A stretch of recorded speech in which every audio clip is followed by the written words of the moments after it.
우리가 나홈서 그러면은 보통 뭐라고 그럽니까? 나홈서는 어떤 책이라고 그럽니까? 이 나홈서는 아수리의 멸망, 니느웨의 멸망을 이야기하잖아요. 그렇죠? 보통 그렇게 인식한단 말이에요. 이렇게요. 그런데 이제 이런 것들이 우리가 어떤 하나는 맞는데 한편은 맞는 말이에요. 그런데 그것만 이야기를 해버리면 그것은 나홈서를 성경을 오해를 한 거죠. 하나님의 의도를 모르는 거죠. 뜻을. 그러니까 한쪽으로 치우치는 거예요. 치우침의 앓음은 항상 제가 위험하다. 그건 멸망하러 간다. 항상. 그러니까 가감이나 치우침은 우리에게 있으면 안 된다. 우리의 메시지 속에. 그게 핵심이거든요. 구원론에 있어서. 그래서 우리가 키워드를 한다. 제가 늘 말씀을 드렸는데 나홈서도 마찬가지입니다. 나홈서. 우리는 그냥 나홈서 그러면 니느웨의 멸망 이렇게만 생각합니다. 그렇죠? 니느웨의 멸망. 아닙니다. 사실은. 그것은 한 부분입니다. 니느웨가 BC 한 612년경 그것도 뭐 정확하게 날짜마다 한 612년경 멸망하잖아요. 그렇죠? 그러니까 북이스라엘이 망하고 나서 한 100여 년 후에 북이스라엘을 멸망시켰던 그 아수르가 한 100여 년 후에 정확하게 한 100여 년 후에 멸망합니다. 그렇죠? 그러고 나서 나중에 유다가 멸망하게 되죠. 이런 것들을 우리가 성경을 통해서 역사를 보게 됩니다. 자, 나홈서 질문을 몇 가지를 던져봅니다. 제가요. 첫 번째, 나홈 선지자는 누구인가? 나홈 선지자는 누구인가? 였습니다. 우리가 잘 알다시피 나홈 선지자는 이름이 1호자 아닙니까? 1호자, 그렇죠? 1호자입니다. 1호자. 그러니까 이 1호자라고 하는 이 이름 뜻이 우리가 성경은 그 성경의 그 이름이나 명칭이나 아니면은 그 저자의 명칭, 이름이 상당수가 그 성경의 주제와 연결됩니다. 그렇잖아요? 그러니까 하나님은 나홈이라고 하는 사람을 그 아버지는 몰랐지만 그 부모는 몰랐지만은 이름을 나홈이라고 이름을 줘줬다고 말이죠. 그러니까 노아의 아버지는 노아를 몰랐지만은 노아 이름을 불러줬죠. 그게 뭐예요? 조금 앞으로 좀 너가 좀 1호자가 안식을 주는 자가 되라. 그런 개념으로. 저도 우리 아들을 이름을 질 때에 그렇게 했던 것처럼. 너도 이 세상에서 태어나서 이런 사람이 되라라고 하는 의미에서 제가 이름을 지어주듯이 보통 부모들이 그러잖아요. 저희 아들도 마찬가지입니다, 이게. 그러니까 하나님이 참 하시는 일은 놀라운 거죠. 하나님이 하시는 일은. 우리는 그렇게 자녀의 이름을 지었는데 그 자녀가 나중에 그 이름대로 그렇게 역할을 한다는 거죠. 그래서 노아가 안식을 주는 자로 하나님이 쓰임받게 되지 않습니까? 마찬가지로 오늘 나홈이라는 사람도 그의 부모가 나홈이라고 이름을 지어준 그 1호자 라고 하는 이름대로 사실은 나홈서는 뭡니까? 니느웨의 멸망을 말하고자 한 게 아니라 사실은 유다의 1호입니다. 1호. 그게 사실 중요합니다.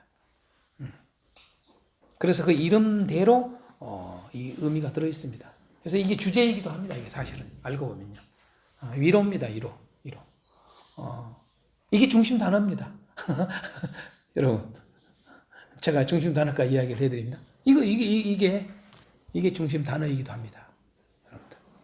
그러니까 성경을 보면 뭐든지 어떠한 그 이름 자체만 가지고도 하나님의 그 중심을 알 수가 있는 거예요. 이게 성경은 그런 모든 이름 속에 또한 그 어떤 첫 구절 탁 들어갈 때 어떤 말을 하느냐 이 앞부분에 머리글에서 벌써 그냥 의도를 하는 거예요. 하나님이 어떤 우리가 서신서 같은 경우 이제 신학에 여러분 보시면은 알지만은 서신서들이 그 앞부분에 머리글을 다 쓰지 않습니까? 인사말을. 그렇죠? 그 들어가는 말을 쓴단 말이에요. 들어간 말을 쓰는데 각 교회마다 여러분 달라요. 표현이. 그건 뭐냐? 그 교회를 향한 중심된 주제가 그 중심된 단어가 들어있어요. 그게 그 하나만 봐도 벌써 아는 거예요. 그냥요. 그 서신서를 이 교회에 지금 이걸 말하고자 지금 이걸 강조하기 위해서 썼구나. 그냥 알 수 있는 거예요, 여러분요. 요한은 이 생명 이걸 강조하기 위해서 그랬구나. 이 서신은 뭡니까? 뭐예요? 의를 강조하기 위해서 의를 힘입어 이렇게 말을 하는구나. 여러분. 사도 베드로 같은 경우에 베드로후서에서 그렇잖아요? 예수 그리스도의 의를 힘입어 이렇게 하잖아요. 동일한 보배로운 믿음을 가진 너희들에게 이렇게 하잖아요. 그렇잖아요. 그러니까 거기에 의를 강조하는 거예요. 의를 여러분요. 예수 그리스도의 의 그것도 예수 그리스도의 의. 그러니까 이 베드로후서에서는 1장에서도 예수 그리스도의 의 딱 이야기하고 2장에서도 여러분요 그 의를 떠난 자들의 이야기하고 그 다음에 3장에 여러분 의에 거하는 자가 천국 들어가는 거. 바로 이 천국은 새하늘과 새 땅은 의가 있는 자가 있는 곳이다. 할렐루야. 이렇게 하나로 연결되는 거예요. 그러니까 그렇게 한 단어가 성경을 쫙 알 수 있는, 이해할 수 있는 그런 것들이 매우 중요합니다. 성경을 볼 때에.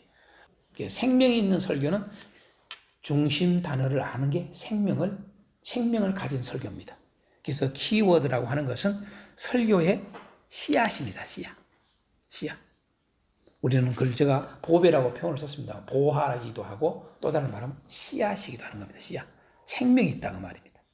그러니까 그 중심 단어를 우리가 알고 전하느냐 모르고 전하느냐는 것은 우리가 흔히 생명 설교 그런 말 사람들이 쓰는데 그냥 생명 설교가 아닌 것입니다. 이해가 되죠? 바로 이제 그런 점입니다. 나움이 바로 그런 적입니다. 나움에 대한 것은 사실 우리가 알다시피 나움이 어떤 사람인가 그냥 엘고스 사람 이거 하나만 되어 있지 않습니까? 전혀 그 외에는 모릅니다. 우리가 잘. 그래서 엘고스라는 지역도 사실은 애매모호하게 다 생각합니다.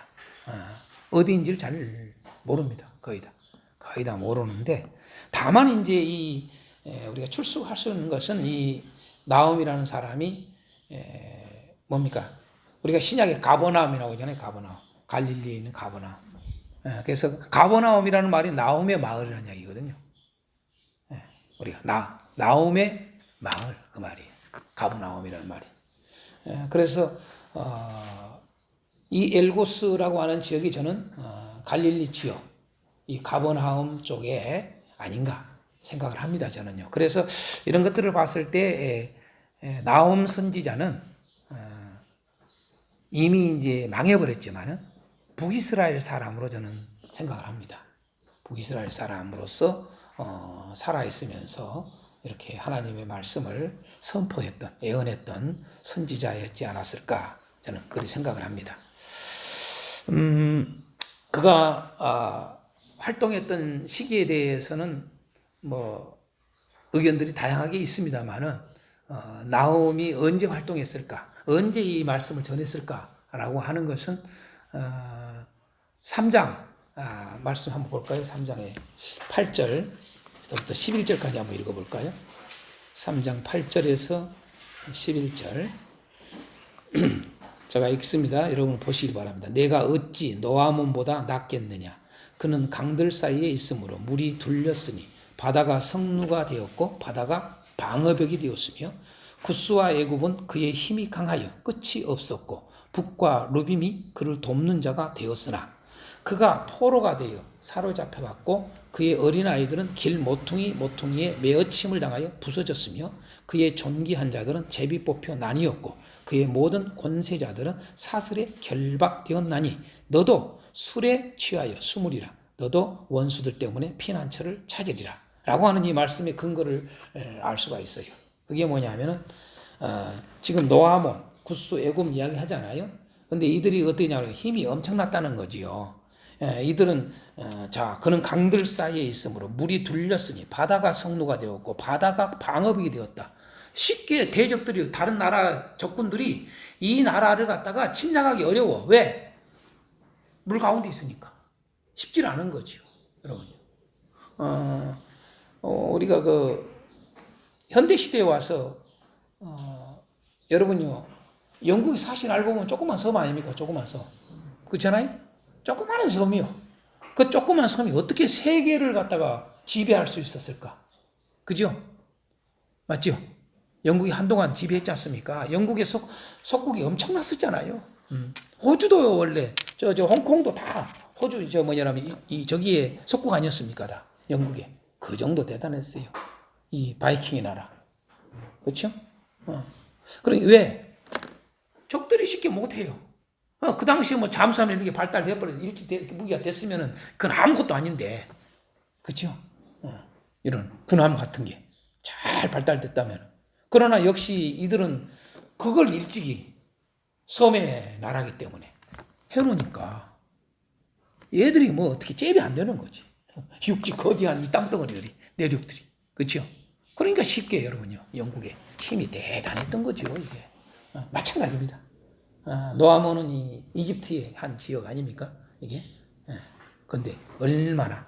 그러니까 아주 요새죠, 요새. 견고한 요새. 어디 누구도 감히 무너뜨릴 수 없는 그런. 더 나가서 여러분요, 구스와 또 다시 이야기하잖아요. 구스와 애굽은 그의 힘이 강하여 끝이 없었고 그러잖아요. 예? 북과 루빔이 그를 돕는 자가 되었다. 자체적으로 구스가 대단했다는, 강력한 나라였다는 거지. 근데 자기들만 강력한 나라가 아니라 옆에도 도와줘. 그러니 어느 누구도 이 나라를 망하게 할 수가 없는 나라였어. 이 말이에요, 지금 현재. 그러니까 애굽이나 구스나 이런 나라가 망할 수가 없는 나라였었는데 망했잖니? 그 말 아니에요, 지금요?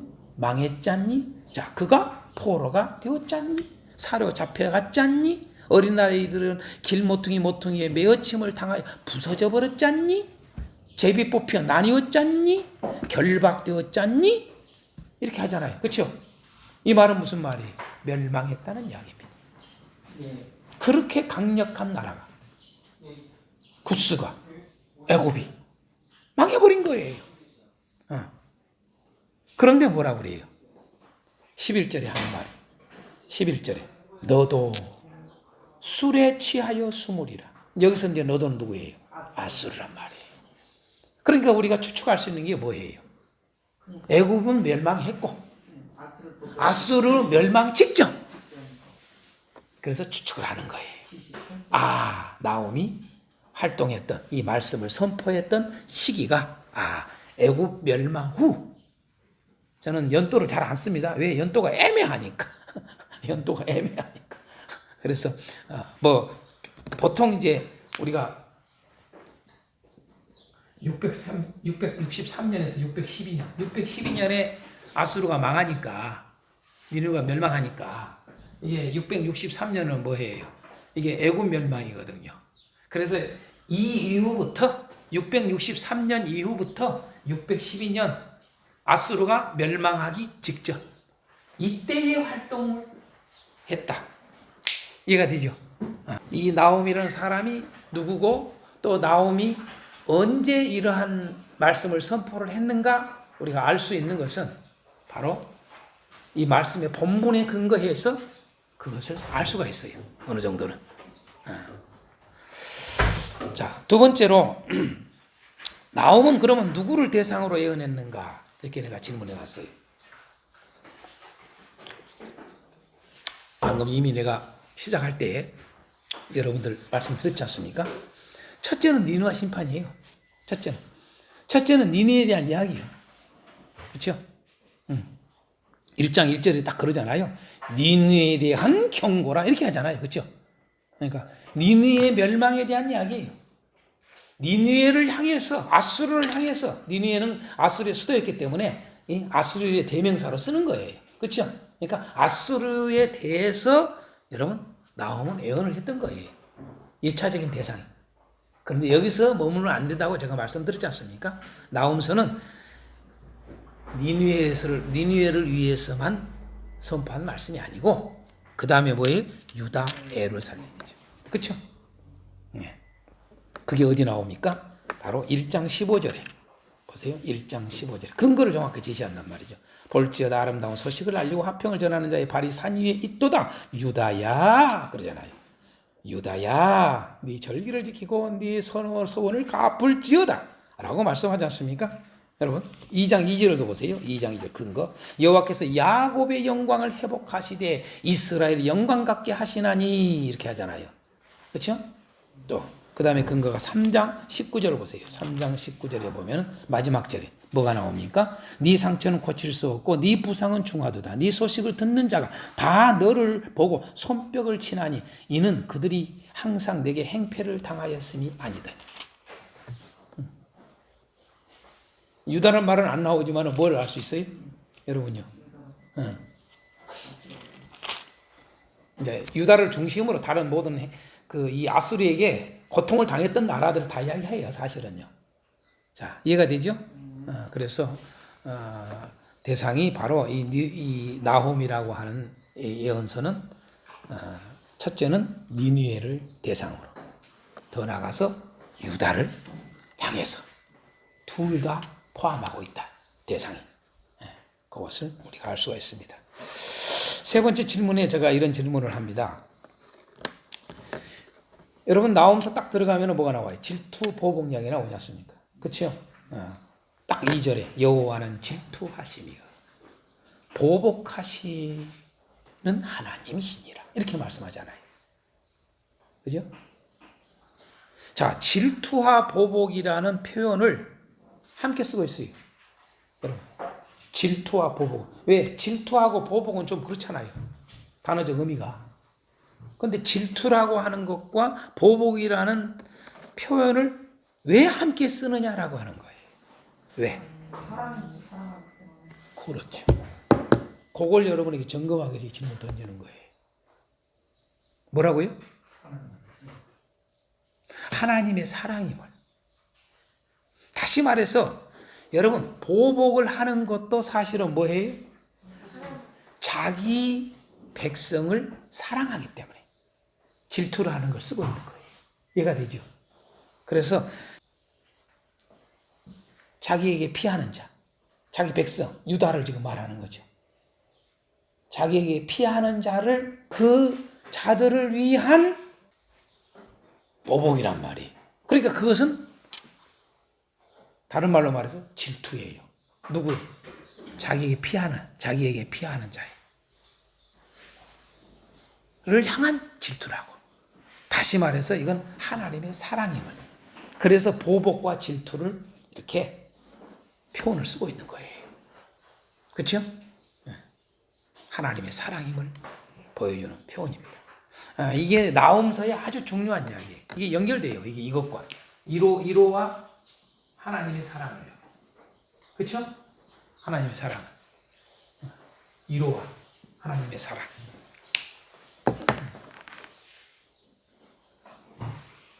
그렇죠?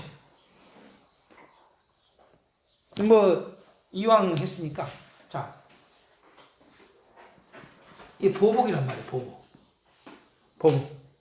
보복이라는 것이 뭐예요? 알고 보면 하나님의 1호예요. 1호. 하나님의 사랑이에요.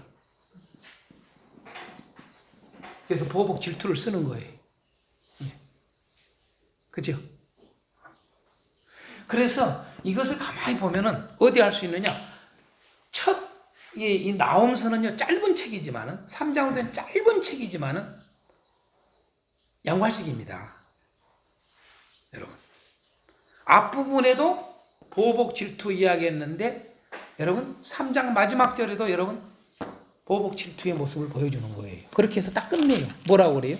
3장 마지막 절에 하는 말이, 네 상처는 고칠 수 없고, 네 부상은 중하도다. 자, 네 상처는 뭘 말해요? 자, 아수르를 말하는 거예요. 아수리야, 니느웨야, 너 이제 끝나 그 말이거든요. 너 멸망해. 그걸 말하고 이제 네 상처는 고칠 수 없어. 다시는 못 고쳐. 네 부상은 중해. 경한 게 아니야. 너 못 살아나. 이 말이거든요. 네 소식을 듣는 자가 다 너를 보고 뭐한다? 손뼉을 친대. 뭐요? 보복하는 거죠. 하나님이 보복하는 거죠. 그러면서 이는 그들이 항상 너에게 행패를 당하였음이 아니더냐라고 딱 끝내요. 여러분요. 야, 내가 내 사랑, 나에게 피하는 자를 사랑하는 거야. 그래서 보복하는 거야. 나의 사랑하는 자들에 대한 질투야. 어? 내가 버린 것 같았지? 내 사랑하는 자를 버린 것 같았지? 나의 사랑하는 그 고난당한 자를 아무 관심 없었던 것 같지? 그러나 나는 그들을 향한 질투는 그대로 가지고 있어. 그걸 보여주는 거야. 이게 나홈서의 사실은요. 아주, 그죠? 사실 우리가 알다시피 시가서, 특히 시가서 중에 아가서 같은 경우들만 아주 시적 표현으로 써진 게 아니에요, 사실은요. 애언서 자체가 사실 시적 표현으로 거의 다 써졌어요. 도다, 이렇게 감탄사 이런 식으로 다 돼 있단 말이에요, 이게요. 예? 질문형과 감탄형과 이런 게 다 들어있어요, 이게. 보면은, 나홈서가 어떻게 보면은요, 무진장 여러분이 하나님의 사랑을 깊이 느낄 수 있는 책이 나홈서예요. 그죠? 근데 우리는 그냥 니니의 멸망, 이렇게만 딱 각일시켜 놓으니까, 나홈서가 무진장이 좀 이렇게 안 좋은 구조로 본단 말이에요, 이게. 하나님의, 그 사랑하는 자들에게는 기가 막힌 감동적인 말씀이 나홈서입니다, 사실은요.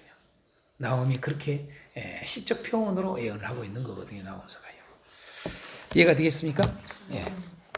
자, 네 번째 질문에 이런 질문을 했습니다. 왜 하나님은 니느웨를 생각하신 것 같은 표현을 하고 계실까? 여러분요, 희한한 게 있어요. 지금 방금 제가 여러분이 유다를 위하지 무슨 니느웨를 위하냐 이거예요. 그런데 제가 이 질문을 또 던진 게 있어요.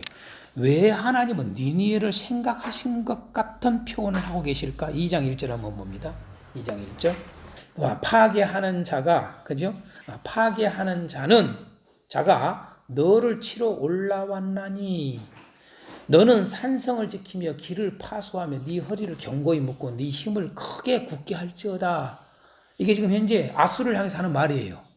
그러니까 니느웨 성을 향해서 하는 말인데 무진제 니느웨 성을 갖다 위한 말 같잖아요. 그래요, 안 그래요? 무진제 위한 것처럼 한단 말이에요. 이런 표현이라든가 또 보면은 3장 14절 볼까요? 3장 14절에 너는 물을 길어 에워싸일 것을 대비하며 너는 물을 길어서 에워싸일 것을 대비하라.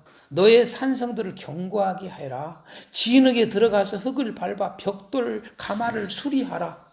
야, 니느웨야, 너희들 대비해. 적군이 쳐들어와. 그러니까 차곡차곡 견고하게 만들어. 무진제 위한 것 같잖아요. 이 말씀 하나만 보면요. 그렇지. 그럼요. 여러분들은 이제 이걸 아니까 이 정도는 이제 여러분들은 다 성경을 보는 수준이 있을 거예요. 내가 하도 기가 막힌 목사님들 하도 많이 만나서 이 한 절 가지고요. 이렇게 하나님이 니네도 사랑하신다고. 그러니 모두 하나님 다 사랑한다고 말하지. 여러분요. 안 그러겠어요? 이해가 돼요? 근데 이것은 진짜 사랑하는 이야기가 아니라 여러분요. 소용없는 일임을 비꼬는 말이에요. 그죠? 아무 소용없는 짓거리를 갖다가 비꼬고 하고 그냥 너희들 한번 해봐 이 말이에요. 쉽게 해서 너희들 한번 해봐. 너희들 한번 견고하게 해. 그래 한번 해봐. 든든하게 해봐. 소용없어 이놈들아. 그 뒤에 이제 문맥을 보면 그렇게 나오는 거죠. 그렇죠?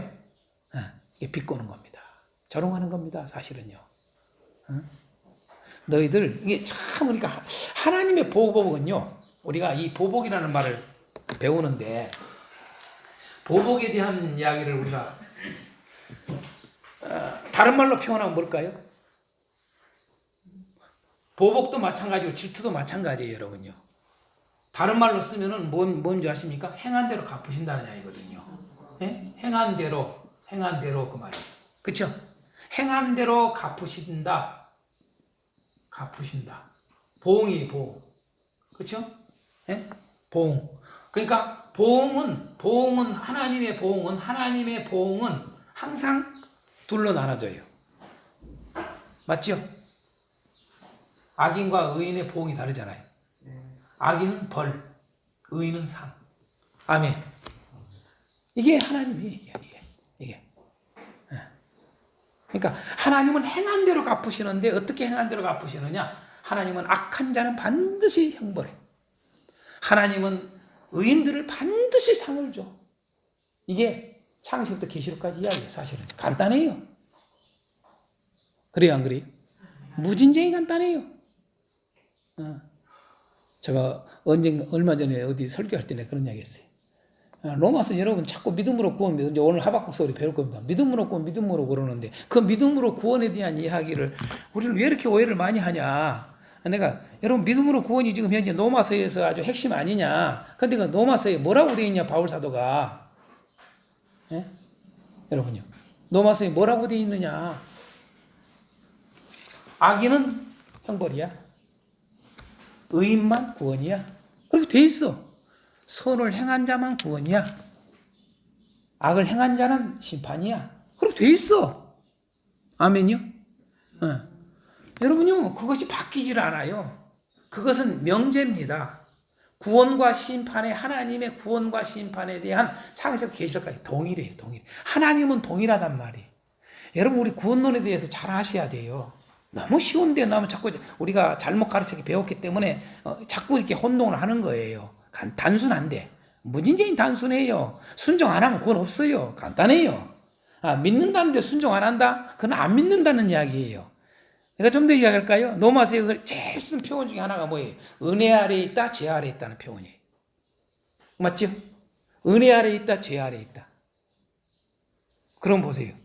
목사님들이 성도들을 볼 때, 여러분 교인들을 볼 때 누가 은혜 아래에 있는가? 누가 죄 아래에 있는가? 그냥 알 수 있을까요? 없을까요? 간단해요. 여러분 로마서는 은혜 아래에 있으라고 그래요. 죄 아래에 있지 말래요. 예수 그리스도께서 우리에게 이루신 놀라운 사건의 구원의 사건은 은혜 아래, 죄 아래에 있었던 나를 은혜 아래로 여러분 바꿔놓은 거예요. 장소를 옮겨놓은 거예요. 할렐루야. 여러분 그게 의롭다 칭의예요. 칭의. 그래서 은혜 아래에 있다라고 하는 증거가 뭐냐? 로마서는 말을 해요. 여러분요. 바울 사도는요. 근데 그 로마서를 그런 걸 이해를 못하는 거지요. 은혜 아래에 있는 증거가 뭐냐? 죄를 안 지어. 아멘이요. 아멘이요. 예? 은혜 아래에 있으면 죄를 안 진다고요. 절대. 죄를 질 수가 없어요. 은혜 아래에 있으면은요. 내가 더 이야기할까요? 은혜라는 말을 쓰니까 내가 하도 우리 칼빈주의는 여러분요. 뭘 강조해요? 은혜를 엄청나게 강조해요. 은혜를. 맞는 말이에요. 잘한 거예요. 그런데 은혜를 엄청나게 강조하는데 이 은혜에 대한 부분을 정확하게 몰라요. 그러니까 조금 전에도 베드로후서 이야기했습니다만은 여러분요. 베드로후서의 구원론이 의인이 구원이에요. 그렇죠? 베드로전서 여러분 의인이 구원이에요. 사도 베드로의 구원론 정확하게 예수님에게서 배운 거예요. 그대로예요. 그런데 보세요. 여러분 이렇게 말을 해요. 베드로전서 5장의 마지막 부분에 보면은 여러분 하나님의 은혜가 앞에서도 이야기하지만은 뒤에 가서 또 은혜를 이야기를 해요.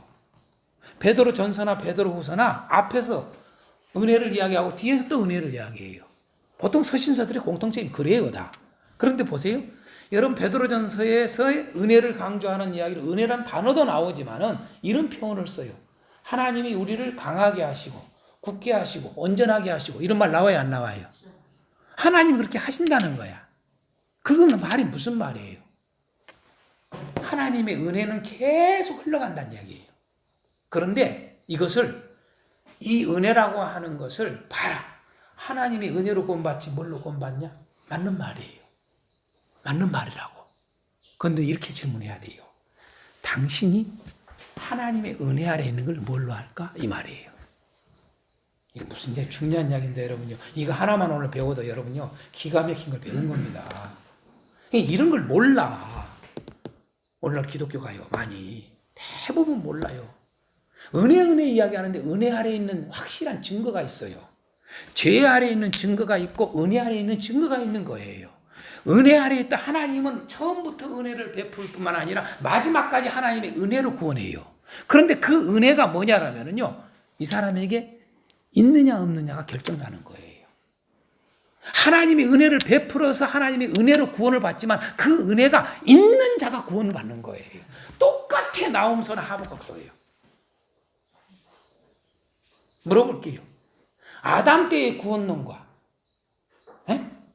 노아 때의 구원론과 여러분 지금 우리가 예수 안에서의 구원론하고 다릅니까? 아브라함 때의 구원론과 모세 때의 구원론과 여러분 지금 우리의 구원론하고 다릅니까? 모르는 소리 하면 안 돼요. 동일해야 돼요. 동일합니다. 동일해. 왜 동일하냐? 하나님의 구원론이 하나님은 동일하신 분이란 말이에요. 에나 지금이나 동일해요. 알파 오메가예요. 어제나 오늘이나 동일하시단 말이에요. 하나님은 요랬다 저랬다. 여러분 하나님의 기준이 요랬다 저랬다. 그러면 하나님 뭐 하려고 믿어요? 그러면 진리가 될 수가 없어요. 그러면 영원 불멸성이 될 수가 없어요. 영원한 존재가 아니에요. 아멘이요. 이해가 되죠? 그러니까 노아 시대의 구원론이나 지금 우리 시대에 살고 있는 구원론이나 니코로 동일합니다. 그런데 뭐예요? 우리는 딴소리를 한단 말이에요. 그것은 다 거짓 가르침, 마귀적 가르침이 교회 안에 들어온 거죠. 이단 아닌 이단적인 게 들어온 거예요. 요소가요. 사이비적인 게 들어온 거예요. 교회 안에. 그래서 진정한 기독교를 운동을 해야 됩니다. 진정한 기독교 운동. 성경이 말하는 기독교 운동을 해야 됩니다. 그 다음에 나음서에 보면은 느치하고 메뚜기가 나오죠. 그렇죠? 느치도 나오고 메뚜기도 나와요. 이미 우리는 앞에서도 했잖아요. 느치가 나오고 요엘서나 이런 데 다 나왔잖아요. 메뚜기도 나오고 다 나오잖아요. 근데 나음서의 느치와 메뚜기는 무엇을 뜻할까 그랬어요. 무엇을 뜻할까? 쉬운 건데 불구하고 이런 질문을 던진 것은 어떤 우리의 그 사고가 하나 뭘 갖다가 메뚜기 느치는 이거야 이렇게 알고 있으면은 그걸로 고정을 딱 시켜요. 성경마다 조금씩 달라요. 성경마다 큰 틀에서는 하나예요. 사실은요. 성경에 예언서들이 쓰는 메뚜기 느치를 쓰는 것은 지난번에 이미 공부를 했습니다만은 다 하나님의 심판의 도구로 심판하시는 것을 비유적으로 쓰는 거지. 비유적으로 쓰는 것이지 실질적으로 느치와 메뚜기로 갖다가 경제적 거는 어떤 많은 기근의 그 때에 일어나는 일들로 쓰는 데도 있지만은 사실 우리 예언서에서 쓰고 있는 건 비유적으로 쓰고 있다. 제가 말씀드렸지 않습니까? 그런 것처럼 이 나훔서에서는 뭐예요? 느치 이야기 이렇게 하는 것은 뭐예요? 이게 아수르의 멸망을 비유적으로 표현하고 있는 거죠. 그렇죠? 네. 자, 이 정도 하고 대답을 잘했으니까 한번 중심 단어를 뭐라고 하면 돼요? 이론한 단어가 한 번 나오긴 나와요.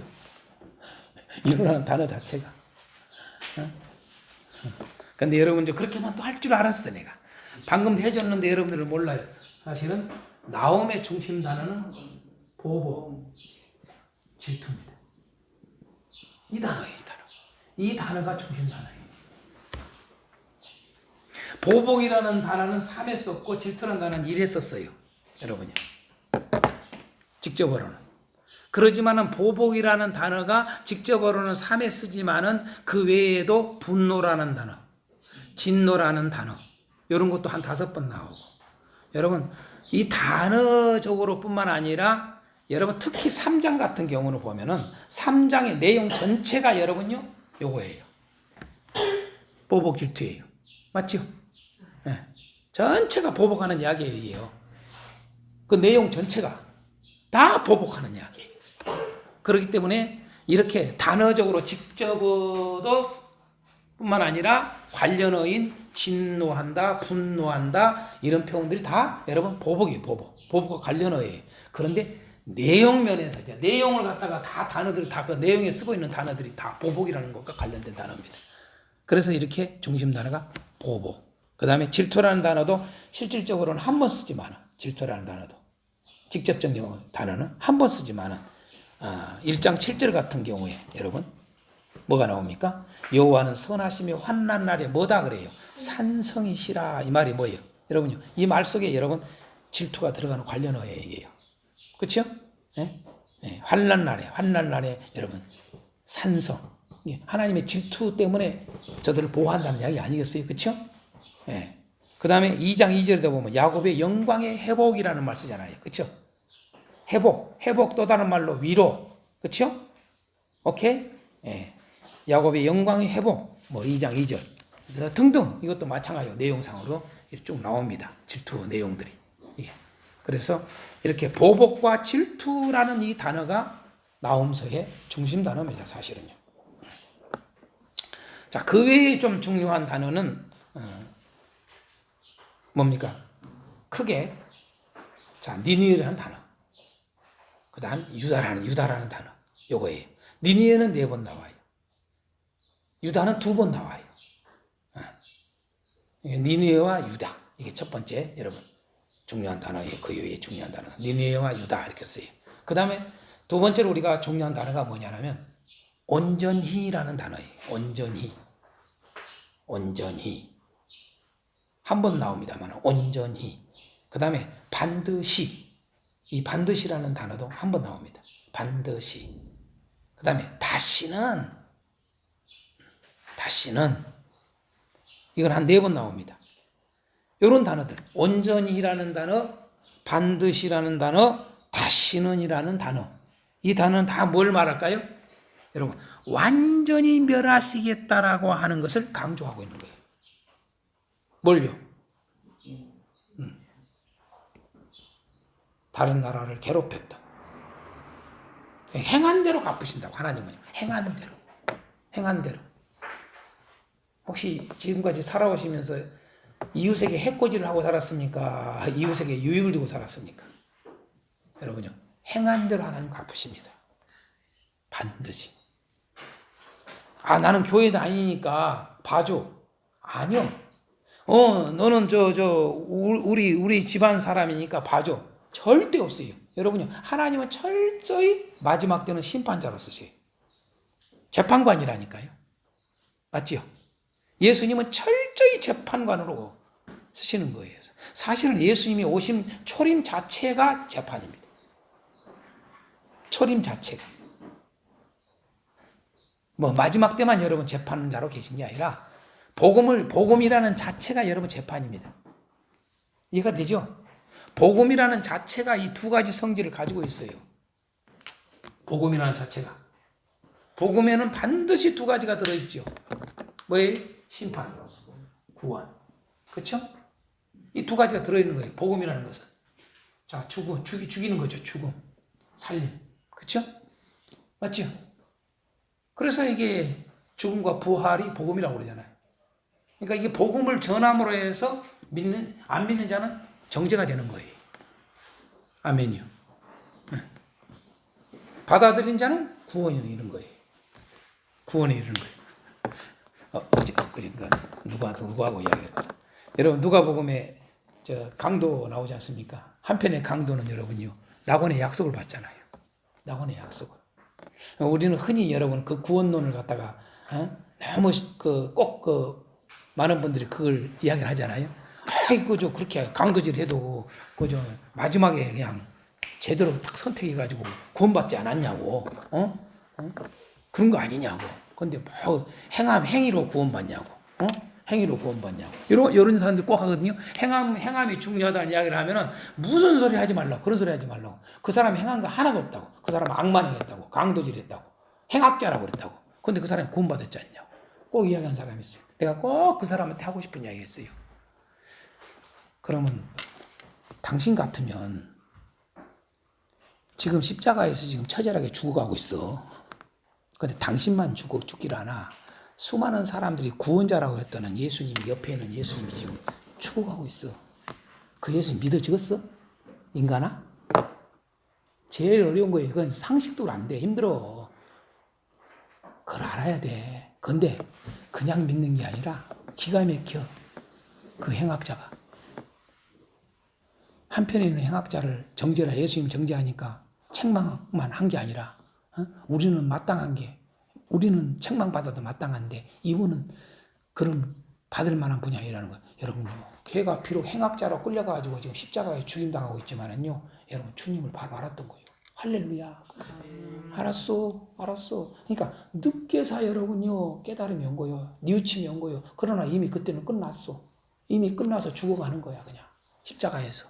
그런데 보세요. 그 주님을 알았어. 알 뿐만 아니라 어떻게 돼요? 여러분 참 놀라운 일이 벌어져요. 어떻게 죽어가는 그 주님을 지금까지 현실 속에서는 주님에 대한 소문을 듣고 좋다는 좋은 분이라는 걸 알았지만은 나쁜 일이 하나도 없어. 근데 나쁜 일은 여러분 이 세상은요 나쁜 짓을 해서만 손가락질 하는 게 아니에요. 흠이 하나도 없어도 손가락질 하는 게 이 세상이요. 아멘요? 근데 교회가 그걸 몰라. 세상 사람들과 똑같이 그 짓을 해 교회가. 그러니까 여러분 교회가 덜 뚫어졌다네 그러잖아요. 그러니까 여러분이 예수님을 모르는 거예요 교회가요. 똑같이 손가락질하고 정죄를 해요.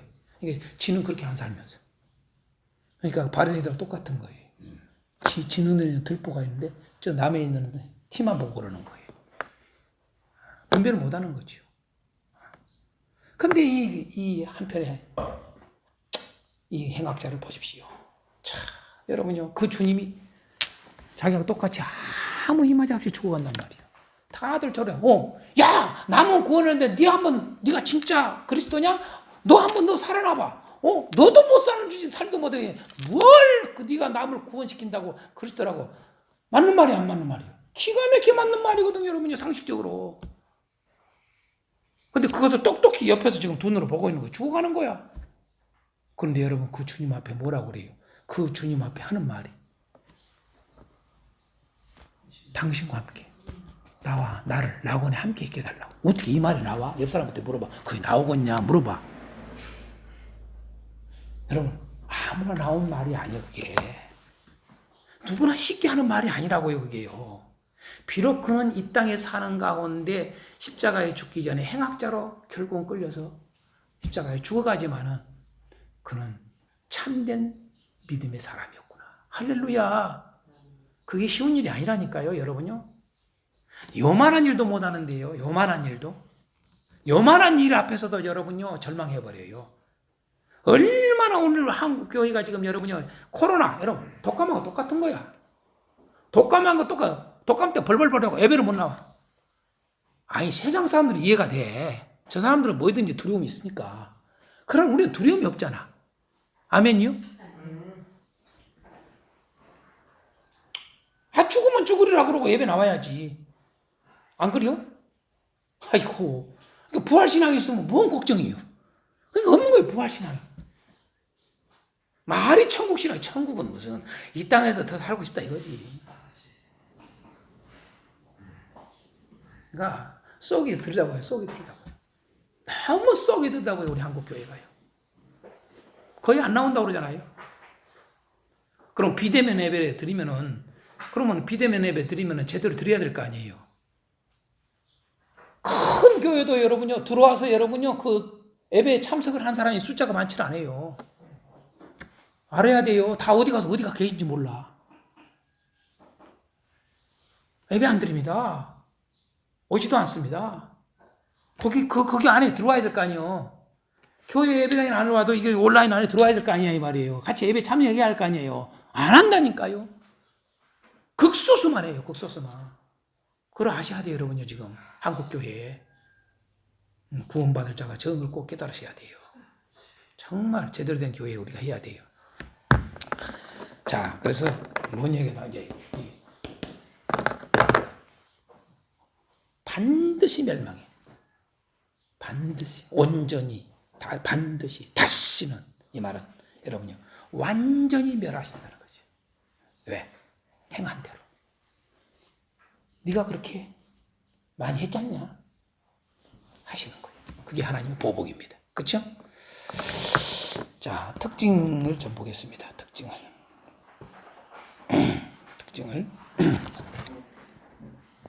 한 세 가지만 봅니다. 세 가지만 보겠습니다.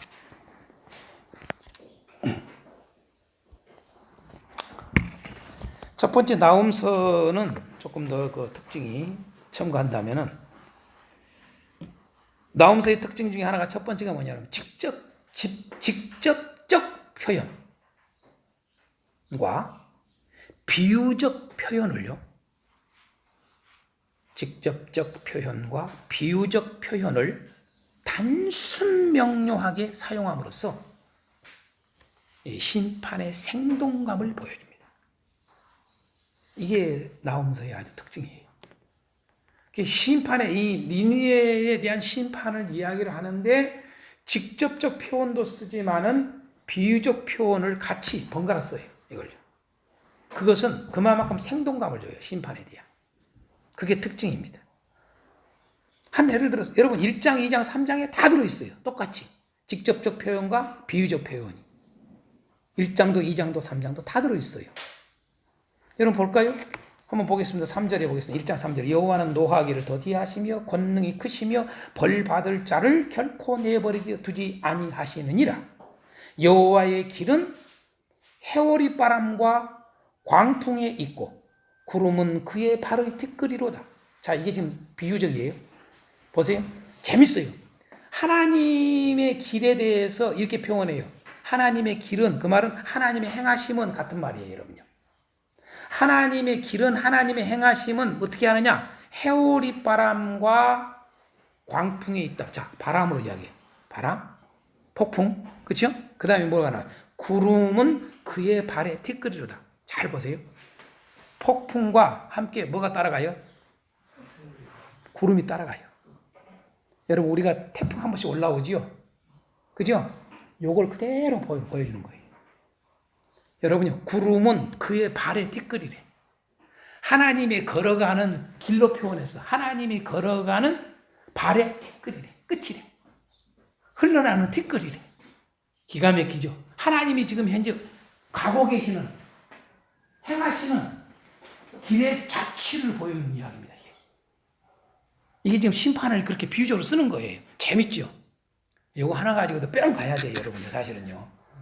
뿅 안 가져요? 네. 그러니까 여러분 뭐의 생상이 돼요? 저는요, 태풍이 올라올 때 그 바람을 막 불 때요, 하나님 지금 음성이 들린다. 저는 그래요, 항상. 하나님 말씀하시네. 하나님의 음성을 지금 우리에게 들려주네. 저는 그러거든요. 여러분 어떤가 몰라. 아무튼요. 저는 그래요. 왜? 성경의 그 하나님의 음성의 대표적인 게 여러분 이 폭풍 바람입니다, 여러분요. 예. 그래서 그러면서 이제 구름이 몰려오잖아요. 이 태풍과 함께. 그렇죠? 구름이 막 딸려가잖아요. 딸려가. 그러니까 상상을 해보세요. 지금 현재 이야기하잖아요. 여호와의 길은 해오리 바람과 광풍에 있고 구름은 그의 발의 티끌이로다. 먹구름이 막 따라가는 거죠. 지금 그 광경. 큰 태풍이 올 때의 모습이에요. 지금요. 심판을 비유적으로 쓰고 있는 거예요. 하나님. 이해가 돼요? 그러니까 우리는 태풍이 올라올 때마다 나홈서만 그런 게 아니라 성경은 여러분 전체가 그걸 보여줘요. 태풍이 올라올 때는 하나님의 소리를 들을 줄 알아야 돼요. 온 땅의 인간들이. 온 땅의 모든 피조물들이 하나님이 지금 현재 진노하신다? 그걸 알아야 돼. 돌핀이 지금 저 일본으로 가버립니다만은 돌핀이 올라오면 난리 나불겠죠 또. 얼마나 난리 나불겠어. 그렇죠? 그러니까 하나님은 이 태풍을 왜 일으키냐 이거예요. 여러분 태풍은 여러분 어디서 일어난지를 몰라. 갑자기 생겨. 그게 하나님 하신 일이란 말이에요. 하나님 일을 하시는 거예요. 우리가 기상청이 여러분이 가끔 틀리잖아요. 그러니까 그게 나타나야 비로소 알아 그것도. 그러니까 하나님은 뭐라고 그래요? 바람의 길을 너희가 알지 못하고. 할렐루야. 성경이 이렇게 말을 해요. 길을 몰라 우리가요. 응?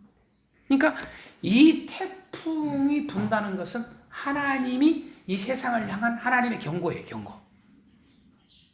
아멘. 태풍은 바다만 청소를 시키는 게 아니죠. 큰 태풍은 여러분 바다 한번 청소시키는 거거든요. 정결 작업입니다. 근데 바다만 한 게 아니라 온 땅도 모든 거 정결 작업입니다. 사실은요. 할렐루야. 그러니까 더러운 거, 이 죄를 갖다가 씻어내는 심판하는. 여러분요, 예수님이 복음인데 여러분요, 보여주는 이 피조물을 만물을 통한 만물의 하나님의 이 모든 이 만물의 하나님의 피조물을 통한 하나님의 그 놀라운 복음의 여러분 시청과 교육입니다. 아멘. 그걸 우리가 읽을 줄 알아야 돼. 이게. 그래서 이제 3절 같은 경우를 내가 그렇게 해. 자, 그러면서 더 이야기해요. 그는 바다를 꾸짖어 그것을 말리시며 모든 강을 말리시나니 바산과 갈멜이 시하며 네바논의 꽃이 시드나이다. 그는 그로 말미암아 산들이 진동하니요 작은 산들이 높고 그 앞에서는 땅 곧 세계와 그 가운데 있는 모든 것들을 솟아오르는도다. 여러분 이런 말씀을 잘 보세요. 여러분 이렇게 하늘, 땅, 바다 이렇게 다 이야기하잖아요. 그렇죠? 이런 내용들을 비유적으로 쓰는 거거든요. 지금요. 비유적입니다. 이게. 그러면서 이제 직접적인 쓰는 표현들이 이제 나오는 것들이 또 나오다가 또 직접 또 비유적으로 쓰다가 이렇게 하는 거예요. 자꾸. 여러분 2장에서도 마찬가지로 쓰는 게 다 직접적 비유적 표현들을 쓰는 거예요. 이게. 이해가 됩니까?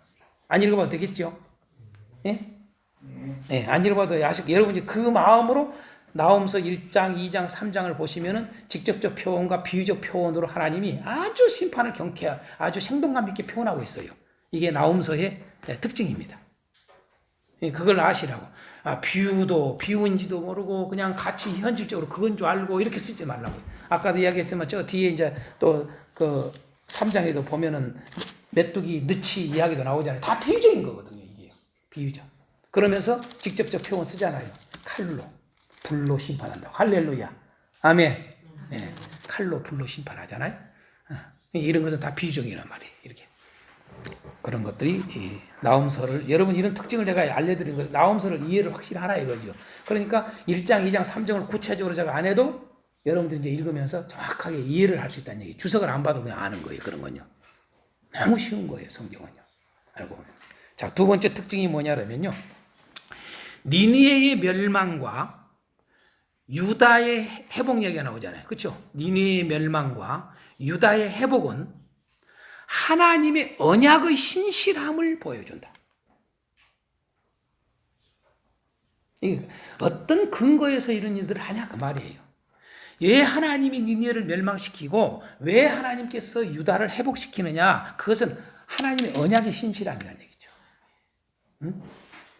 그 언약이라는 구체적인 표현들을 자주 쓰고 있지는 않지만은 사실은 이것은 바로 이미 신명기 32장에서 말씀하고 있는 하나님의 약속을 그대로 이루시는 장면이에요. 아셨습니까? 이게? 아멘? 네. 그래서 그 언약의 신실하신 하나님. 그래서 니느웨를 멸망하고 유다는 회복한 이야기가 나오는 거예요. 제가 이제 왜 이런 이야기를 하냐면 이따가 이제 또 다시 뭡니까? 하박국 할 때도 같이 겹쳐서 하겠습니다만은 많은 사람들이 이 근거가 무작정 하나님이 이러한 일들을 행하시는 하나님의 이러한 행하심이 그냥 근거 없이 행하는 줄 알아요. 그리고 마음대로 하신 줄 알아요. 하나님은 여러분요, 주권, 스스로 자기 마음대로 하긴 하세요. 자기 마음대로 하신다고 해서 우리가 생각한 것처럼 그런 게 아니에요. 우리가 하나님의 주권이라는 말을 썼는데 어느 누구도 개입을 할 수가 없지요. 그러나 그 주권은 그 행하심은 같은 말이에요. 하나님의 행하심, 하나님의 주권은 아주 중요한 게 있어요. 원칙이 있어요. 철저히 언약에 근거한다. 언약에. 하나님은 약속하신 것에 그대로 근거한다. 그러니까 약속이 중요한 거예요. 하나님이 한번 약속한 그거에 의해서 어느 시대를 막론하고 어느 누구를 막론하고 어떤 상황이든 간에 그 약속대로 행하시는 하나님이다. 이게 핵심이에요. 핵심. 또 하나는 여러분요. 하나님의 행하심, 하나님의 주권론에 대해서 한 가지 더 이야기할까요? 하나님의 주권이라고 하니까 마음대로 하신다 생각하시면 안 돼요. 하나님의 주권, 하나님의 행하심, 하나님의 일 이건요. 반드시 여러분 조건이 있어요. 기준이 있단 말이에요. 기준이 첫 번째 기준은 언약이에요. 같이 연결됩니다. 또 하나가 뭐냐면 선이에요. 선이 기준이 되는 거예요. 선이. 언약이 기준이 되고 이걸 꼭 놓치지 말아야 돼요. 이건 왜 그러느냐? 오늘날 우리가 목회자로서 목회를 할 때도 마찬가지예요. 목회를 할 때 어떻게 해야 되느냐라고 하는 거예요. 우리가 성도들이 살아갈 때 모든 삶 속에 여러분요. 어떻게 해야 돼? 불안할 것 없어. 이런 걸 어떻게 해야 돼? 아니요. 딱 간단해. 여러분요. 근거가 있어. 근거. 기준이 있어. 기준. 그러니까 우리는 기준이 뭐예요? 성경대로. 이렇게 큰 아주 광의적인 입장에서는 성경대로 하면 돼. 이 말 하잖아요. 그 말이 하나님 뜻대로 하면 돼. 이렇게 하잖아요. 근데 하나님 뜻이 다 달라. 희한한 것은 같은 교회에서도 이 장로하고 저 장로하고 뜻이 달라. 목사님하고 장로하고 뜻이 달라. 하나님 뜻이. 희한해. 맞아요, 안 맞아요? 여러분, 너무 쉬운 게 그거예요. 똑같이 하나님의 언약. 그게 기준이에요. 하나님의 언약에 벗어난 것은 기준이 될 수가 없어. 아무리 그럴싸해도. 또 하나는 뭐예요? 선이냐 이거죠. 이걸 지금 선으로 하느냐라고 해요. 내가 하는 일이 선이냐 이거예요. 오늘 장로님들의 선이냐 이거예요. 목사님들이 여러분 선이냐 이거예요. 성도들이 살아가면서 이거 할까 저럴까 이거 선한 건가 안 한 건가 자기가. 그게 기준이 된다 이 말이에요. 아멘. 이해가 되죠? 여러분 그러나 세상 사람들은 그걸 알 수가 없어. 왜? 이게 선한 건가 아닌 건가 알 수 있어요 없어요? 절대 몰라요. 왜 모를까요? 그 양심에 선이 없기 때문에. 그러나 예수를 믿는 사람들은 그 양심에 선이 있기 때문에 분별하는 거예요. 그래서 사도 베드로는 베드로후서에서 세례를 뭐라고 그래요? 선한 양심의 강구라 그런 거예요. 아멘? 아멘. 하나님의 자녀만 여러분 선한 양심을 갖는 거예요. 선한 양심의 강구를 하는 거예요. 선을 추구한다 그 말이에요. 절대 악을 추구할 수가 없어요. 왜? 속에 선이 들어와 있으니까. 그러나 세상 사람들은 선이 없어요. 왜? 선을 행한 자 봤더니 없더라. 의인이 없더라. 나오잖아요. 다 타락. 전적 부패, 전적 타락이에요. 근데 교회가 지금도 여러분요. 그걸 의의가 없어. 선이 없어. 여러분 분리도 못해. 그것은 뭐예요? 아직 예수 안 믿는 거예요. 그건 교회 아니에요. 가짜 교회, 가짜 교회. 아멘. 이해가 돼요? 성경은 이걸 다 이렇게 해놨어요. 정확하게. 너무 쉬워, 너무 쉬워. 그러니까 예수를 믿는데 나 예수 믿어. 예수님 내 안에 계셔. 그게 뭐냐 이거야 증거가. 선을 행하게 되어 있는 거예요. 절대 악할 수가 없어요. 여러분 목사님 보고 악을 행하면 저분은 가짜예요. 아멘요? 절대 악을 행할 수 없습니다. 너무 쉬워. 근데 뭘 그렇게 헷갈려하고 왜 그렇게 기준들이 다른지 몰라. 이 교회가. 그러니까 내가 하는 말이 늘 그거예요. 성경도 모르고 하나님도 모른다. 사두개인들만 하는 말이 아니라고 말이죠. 오늘날 기독교가 성경도 모르고 하나님도 모른다. 안타까운 거예요. 그러니까 우리 사역이 중요해요. 여러분들이 성경을 바로 알고 가르치는 게 중요합니다. 자, 세 번째로 특징이 뭐냐면요. 나홈서의 특징이 이 대적의 심판과 피하는 자의 구원을 보여준다. 그래서 대적에서 가로해가지고 뭐랄까요? 아수르. 자, 피하는 자 가로해서 뭐 할까요? 유다. 이렇게 쓰시면 돼요. 그래서 대적의 거스르는 자의 대적의 원수의 대적의 심판과 피하는 자의 구원을 보여준다. 그게 벌써 처음 서두부터 그러잖아요. 1장 2절에 보면은 그 근거를 보세요. 여호와는 질투하시며 보복하신 하나님이시라 그러면서 뭐라고 그래? 여호와는 보복하시며 진노하시되 그러잖아요. 모두에게 진노하신 게 아니야. 모두에게 하나님이 보복하시는 게 아니야. 자기를 거스르는 자에게 이렇게 나오잖아요. 네? 자기를 대적하는 자에게 아멘. 네? 그들에게 노하신다. 그들에게 진노를 내리신다는 거죠. 그건 예나 지금나 동일해요. 반드시 하나님은 자기를 거스르는 자, 자기를 대적하는 자를 반드시 하나님이 진노하신다. 심판하신다. 그게 나오는 거예요. 반대로 대신에 뭐해요? 자기에게 피하는 자는 반드시 구원한다. 그게 여러분 어디 나옵니까? 나오죠. 1장에 어디 나와요? 7절을 보세요. 7절 다 같이 한번 읽어봅니다. 큰 소리로 시작. 여호와는 선하시며 하나님의 산성이시라. 그는 자기에게 피하는 자를 아시느니라. 그렇죠. 여기 반대가 딱 들어있다고요. 예? 그러니까 대적의 심판, 그 다음에 피하는 자 구원. 아멘. 이렇게 딱 보여준다고요. 1장 안에 이렇게. 자, 2장에도 보세요. 2장. 1장 조금 더 볼까요? 14절 보세요. 14절. 자, 14절. 나 여호와가 내게 대하여 명령하였나니 네 이름이 다시는 전파되지 않을 것이라.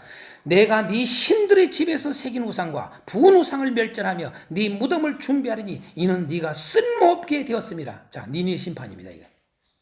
유다 심판 이야기가 아니라 니느웨를 심판하겠다는 이야기예요.